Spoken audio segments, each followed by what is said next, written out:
Hello friends, તો આજે વાઘેલા ખાના ખજાનામાં હું તમારી સાથે શેર કરીશ એકદમ મજેદાર નાસ્તાની રેસીપી જે ફટાફટ બનીને રેડી થશે અને તેને બનાવવા માટેની બધી જ સામગ્રી તમારા ઘરમાં જ મોજૂદ હશે. તો તમે આ રેસીપીને જરૂરથી ટ્રાય કરજો. બહારથી એકદમ ક્રિસ્પી અને અંદરથી એકદમ સોફ્ટ અને મજેદાર બનશે આ નાસ્તો. તો તમને જો મારી રેસીપી પસંદ આવે તો પ્લીઝ મારી ચેનલને જરૂરથી સબસ્ક્રાઈબ કરજો. તો ચલો રેસીપી શરૂ કરીએ.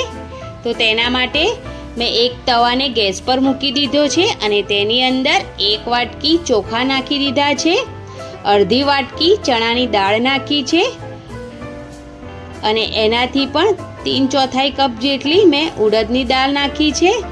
હવે તેને આપણે થોડું શેકી લઈશું.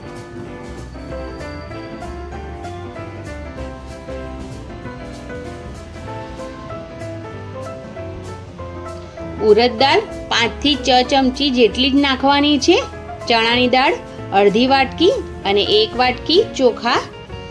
તો તેને એકદમ સારી રીતે આપણે થોડા શેકી લઈશું.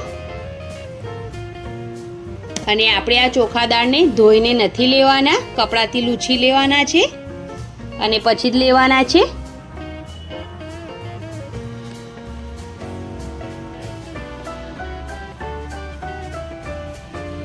તો એકદમ સરસ ચોખા અને દાળ શેકાઈ ગયું છે. તો અડધી વાટકી પૌવા નાખી દઈશું. પૌવા તમે કોઈ પણ લઈ શકો છો, રેગ્યુલર કે જાડા પૌવા કોઈ પણ જે તમારી પાસે હોય તે પૌવા તમે લઈ શકો છો. અને હવે તેને પણ 1 મિનિટ જેવું શેકી લઈશું. બધી જ વસ્તુ ગરમ છે એટલે પૌવા પણ શેકાઈ જશે. તો હવે ગેસની ફ્લેમ આપણે બંધ કરી દઈશું અને પૌવાને ગરમ છે ચોખા દાળ એટલે તેની અંદર જ આપણા પૌવા શેકાઈ જશે. તો બસ 2 થી 3 મિનિટમાં બધી જ વસ્તુ એકદમ સારી રીતે શેકાઈ ગઈ છે. તો મેં તેને બાઉલમાં ઠંડી કરવા માટે કાઢી લીધી છે. પછી તેને આપણે પીસી લઈશું મિક્સર જારમાં. તો અહીંયા મેં પીસી લીધી છે બધી જ દાળને. તો બસ એકદમ ફાઇન નથી પીસવાનું, આપણે થોડું દરદરું જ પીસવાનું છે. જે રીતના તમે જોઈ રહ્યા છો તે રીતનું થોડું કરકરું પીસવાનું છે. બધી દાળ એકદમ આખી ના રહે તેનું ધ્યાન રાખવાનું છે, પણ થોડું કરકરું રહે તેવું જ રાખવાનું છે. દાળ બધી જ પીસાઈ જવી જોઈએ. અને હવે તેની અંદર છાશ નાખી દઈશું આપણે. તમે દહીં પણ લઈ શકો છો, પણ જો તમે દહીં લો તો પાણી નાખી અને એકદમ પાતળું કરી લેજો અને પછી દહીંનો ઉપયોગ કરજો તમે. હું અહીંયા છાશ વાપરી રહી છું. તો જ્યાં સુધી આપણું બેટર ભજીયા માટે જેવું બેટર બનાવીએ છીએ એવું બેટર રેડી ના થાય એટલી આપણે છાશ નાખવાની છે.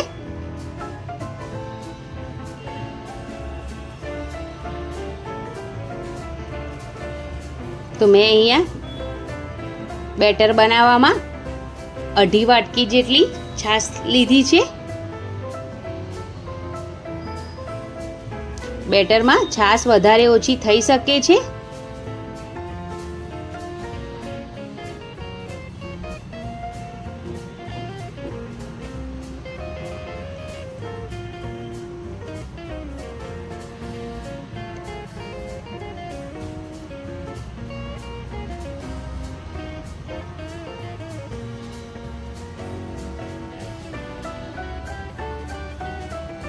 હવે આપણે તેને ઢાંકણ ઢાંકી, જો તમારી પાસે વધારે ટાઈમ ના હોય તો તમે 2 કલાક માટે તેને રેસ્ટ આપી દેજો.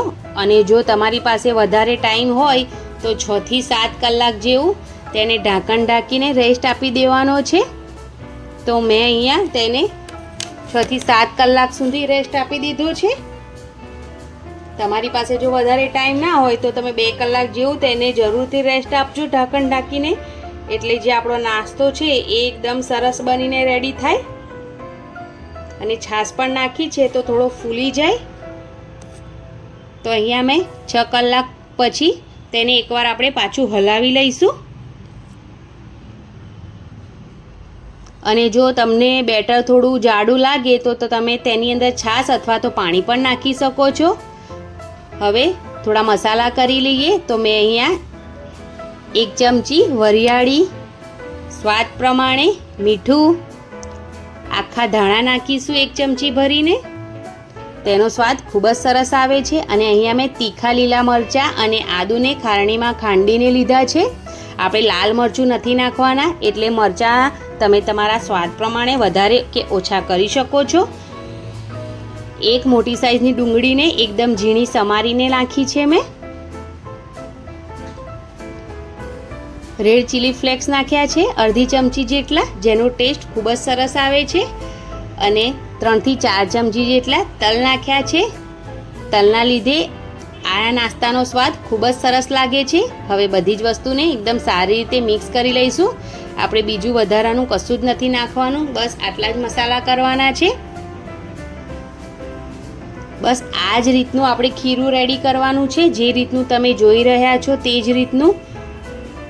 જો તમારામાં વધારે થોડી છાશ પડી જાય તો તમે થોડો બેસન ઉમેરી શકો છો, અથવા જો થોડું જાડું બેટર રહે તો તમે તેની અંદર છાશ અથવા તો પાણી નાખી અને માપનું કરી લેજો. તો અહીંયા એકદમ સરસ બેટર રેડી થઈ ગયું છે.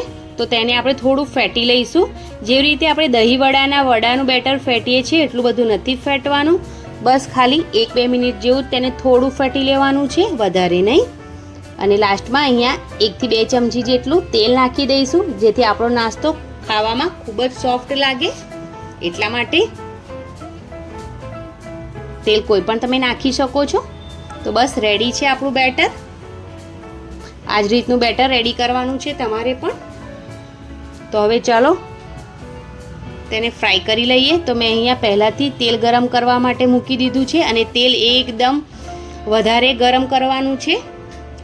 જે રીતનું મેં બેટર નાખ્યું તો ફટાફટ બેટર ઉપર આવી ગયું, એ જ પ્રકારનું આપણે તેલ નાખવાનું છે ગરમ. અને હવે આપણે મનપસંદ આકારના ભજીયા કરી લઈશું, નાના કે મોટા, તમને જેવા પસંદ હોય એ પ્રકારના. પણ જ્યારે આપણે તેને ફ્રાય થવા માટે બેટરને તેલમાં નાખીએ ત્યારે જે તેલ છે એકદમ ઉકળતું હાઈ ફ્લેમ પર હોવું જોઈએ. અને જ્યારે ભજીયા આપણે ખીરુંને નાખી દઈએ ફ્રાય થવા માટે, પછી તમે ગેસની ફ્લેમ મીડિયમ કરી દેશો તો ચાલશે. પણ જરૂરથી યાદ રાખજો કે જ્યારે તમે ફ્રાય કરવા માટે બેટરને તેલમાં એડ કરો ત્યારે ગેસની ફ્લેમ એકદમ હાઈ જ રાખવાની છે, એકદમ ફાસ્ટ. અને પછી ભજીયાને નાખ્યા પછી તમે ગેસની ફ્લેમ મીડિયમ કરી શકો છો. અને મીડિયમ ગેસ પર આપણે ભજીયાને એકદમ સરસ કલર ના આવી જાય ત્યાં સુધી ફ્રાય કરીશું, જ્યાં સુધી બહારનું લેયર એકદમ ક્રિસ્પી ના થઈ જાય અને એકદમ સરસ એવો કલર ના આવી જાય.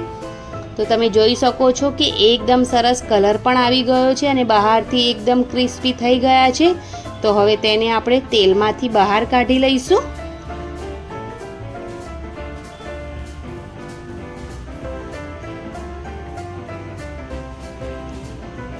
અને હવે બાકી બચેલા ખીરાને પણ આપણે ભજીયા કરી લઈશું.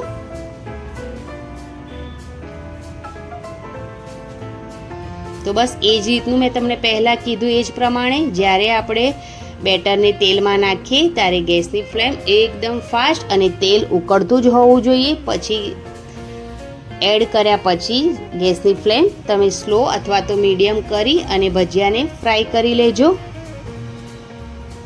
તો બસ બીજી બેંજના પણ આપણે ભજીયાને તે જ રીતે ફ્રાય કરી લઈશું. તો રેડી થઈ ગયા છે આપણો આ નવો નાસ્તો. એકદમ અલગ જ પ્રકારનો નાસ્તો આપણે આજે બનાવ્યો છે.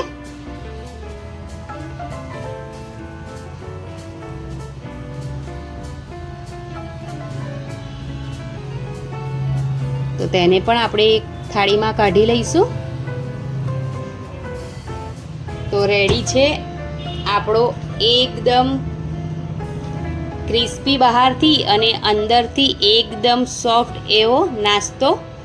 તો તમને જો મારી આ નવી રેસીપી થોડી પણ પસંદ આવી હોય તો પ્લીઝ મારી ચેનલને જરૂરથી સબસ્ક્રાઈબ કરજો. વિડીયો જોતા પહેલાં લાઈક જરૂરથી કરી દેજો. ફ્રેન્ડ્સ અને ફેમિલી મેમ્બરમાં આ વિડીયોને જરૂરથી શેર કરજો. અને તમે જરૂરથી આ રેસીપી ટ્રાય કરજો. એકદમ જબરજસ્ત આ નવો નાસ્તો બને છે અને તમે આ રેસીપી ટ્રાય કરો તો મને કોમેન્ટમાં જરૂર